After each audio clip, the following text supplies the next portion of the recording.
এটা কে মারছে? জানি না তো, তোরা দেখছো কে মারছে? উপর থেকে পড়ছে মনে হয়। কি সমস্যাটা কি?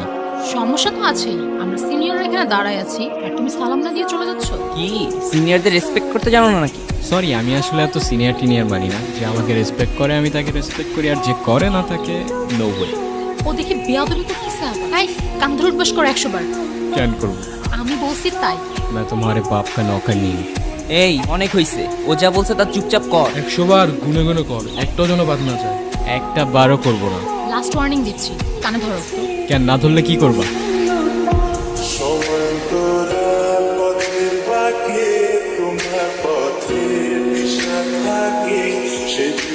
ওই প্রফেসর আসতেছে, পালা পালা। আমারে কান ধরে উঠবোস কর। চিনে না তো? ও যদি ঘাটতে রয় আমি ঘাটতের আর দাদু। এই দাঁড়াও। তুমি আবার আসছো? আরে আমার ব্যাগ তোমার কাছে। তাই তো বলি, এত হালকা হালকা লাগতেছে কেন? ব্যাগও খালি, ব্যাগের মালিকের মাথাও খালি। এত বেশি কথা বলো কেন? জুনিয়র আছে, জুনিয়রের মতো থাকো। ওই কিসের জুনিয়র? ফাইনাল ইয়ারে আমি। কয়েকদিন আগে ইউনিভার্সিটিতে ট্রান্সফার হয়েছি। এত বকবক করতেছো। তুমি কোন ইয়ারে? আমিও তো ফাইনাল ইয়ার। তো জুনিয়র আমি? তো আগে বলবা না? আমি কেন বলবো? ঠেকা বসছে আমার। এত তেরা তেরা কথা বলো কেন? আমি এমনিই কথা বলি। আচ্ছা আমি তাহলে আসি। যাও, না করছে কে?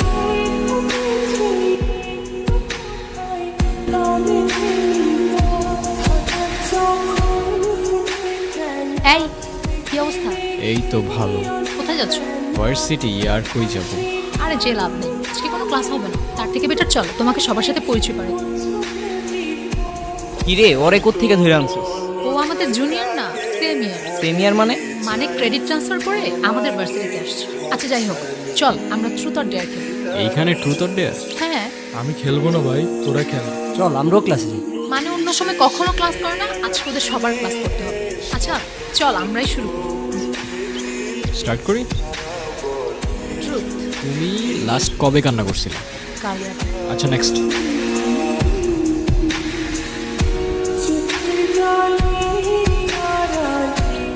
ট্রুথ। আচ্ছা তোমার কি আমাদের ভার্সিটিতে এসে কোনো মেয়েকে পছন্দ হয়েছে? না।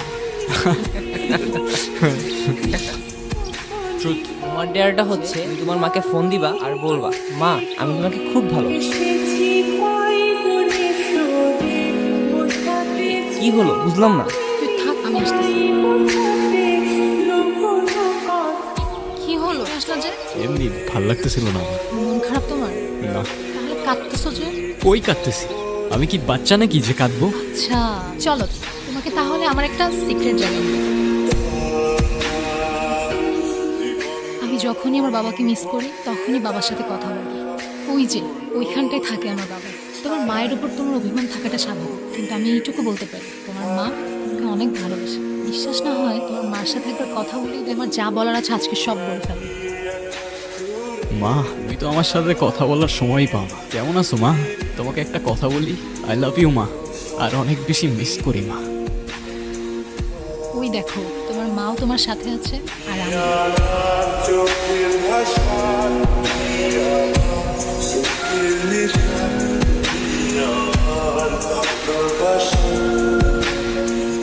এর পরের দিনগুলি ছিল আমার লাইফের বেস্ট মোমেন্ট। প্রত্যেক দিনের রুটিন, সকালে ফ্রেন্ডদের সাথে আড্ডা, তারপর সন্ধ্যা পর্যন্ত মিষ্টির সাথে কত কি টপিক নিয়ে হাজারটা গল্প। দিন ফুরোতো কিন্তু আমাদের গল্প ফুরোতো না। সময়গুলো অনেক তাড়াতাড়ি চলে যাচ্ছে তাই না? একটা কথা কি জানো, ঠিক ভালো সময়ের পরপরই খারাপ সময়গুলো চলে আসে। আমার ভয় দেখাও না প্লিজ। লাইফের এতগুলা খারাপ সময়ের পর এতটুক ভালো সময় তো ডিজার্ভ করি অ্যাটলিস্ট। এটার মধ্যে আমি আমার সব সিক্রেটস রেকর্ড করে রাখি। কি সিক্রেটস? তোমাকে আমার সবগুলো সিক্রেটস অন্য একদিন শোনাবো। অন্যদিন কেন? আজকেই বলো। আমার দুটো ইচ্ছা আছে, তুমি পূরণ করে দিবা? কি ইচ্ছা বলো? আজকে না, আরেকদিন বলবো না। আমি যাই, আমার ভালো লাগতেছে না। কিরে কি অবস্থা? এই তো তোর। চলে। আচ্ছা মিষ্টি কইরে? ও তো আজকে আসে নাই। আসে নাই কেন? জানি না তো। ব্যাস, ঘড়ির কাঁটা আবার উল্টো ঘুরতে শুরু করলো। আমার লাইফে খারাপ সময়টা ছুটতে শুরু করলো। জানি না আমার সাথেই কেন এমন হয়। যাদের সবচেয়ে প্রয়োজন তারাই চলে যায়। প্রথমে মা, এখন তুমি। একদিন দুই দিন করে এভাবে প্রায় 18 দিন কেটে যায়। তারপর একদিন। কি রে, কি হয়েছে তোর? আর এতদিন কই ছিলি? কিছু না, আমি ভার্সিটির কিছু পেপারস নিতে আসছিলাম। তোরা থাক, আমি যাই। তুমি কি আমাকে ইগনোর করতেছো? আমাকে যেতে দাও প্লিজ, আমার ভালো লাগতেছে না। আমি তোমাকে আটকাচ্ছি না, ইগনোরই যেহেতু করবা 2 দিনের জন্য পাশে থাকার কি দরকার ছিল? তোমার যেমন আমার জন্য ফিলিংস ক্রিয়েট হচ্ছে, সেম জিনিসটা আমারও। আমি চাই না তোমার ফিলিংসটা আরও বাড়ুক, না হলে শেষে অনেক বেশি কষ্ট পেতে হবে। কেন কষ্ট পাইতে হবে? তুমি শুধু বলো হয়েছেটা কি, তোমার এই অবস্থা কেন? এর থেকে বেশি কিছু আমি তোমাকে বলতে পারবো না। সরি বারফি। হাই, আপনারা শুনছেন রেডিও মিষ্টি। আমি জানি না আজ আমি কি বলবো। Thyroid cancer, last stage. আমার 2টা সিক্রেট ইচ্ছা আছে জানো। প্রথম ইচ্ছেটা হচ্ছে আমি আমার সবচেয়ে প্রিয় মানুষটার সাথে ওই ইচ্ছে পাহাড়ে যাব। আর দ্বিতীয় ইচ্ছেটা হচ্ছে মিষ্টি, একটু এদিকে আসো, তোমার সাথে ইম্পর্টেন্ট কথা আছে। কি করতেছে এগুলা বারফি? চোখটা বন্ধ করো, চোখটা খোলো। তোমার ইচ্ছাগুলা আমার পূরণ করার কথা ছিল। তুমি যাবে আমার সাথে ইচ্ছে পাহাড়ে? ওই আর কত দূর? এই তো আরেকটু। এই দিনটার জন্য আমি কতদিন ধরে অপেক্ষা করে আছি আমার কোনো আইডিয়া নেই।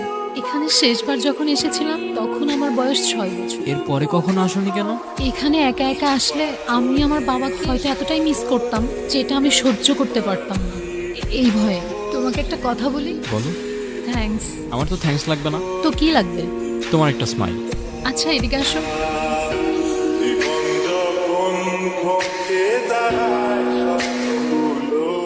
আচ্ছা বারফি, তুমি তো আমার প্রথম ইচ্ছেটা পূরণ করবে, দ্বিতীয় ইচ্ছেটা পূরণ করবে না? আরে আর বইলো না, যেই দ্বিতীয় ইচ্ছাটা শুনতে যাব ব্যাটারি শেষ। তুমি বলো, এখনই বলো তোমার দ্বিতীয় ইচ্ছা, আমি এখনই পূরণ করে দিচ্ছি।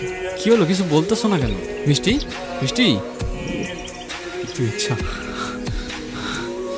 আমার 2টা সিক্রেট ইচ্ছা আছে জানো। প্রথম ইচ্ছেটা হচ্ছে আমি আমার সবচেয়ে প্রিয় মানুষটার সাথে ওই ইচ্ছে পাহাড়ে যাব।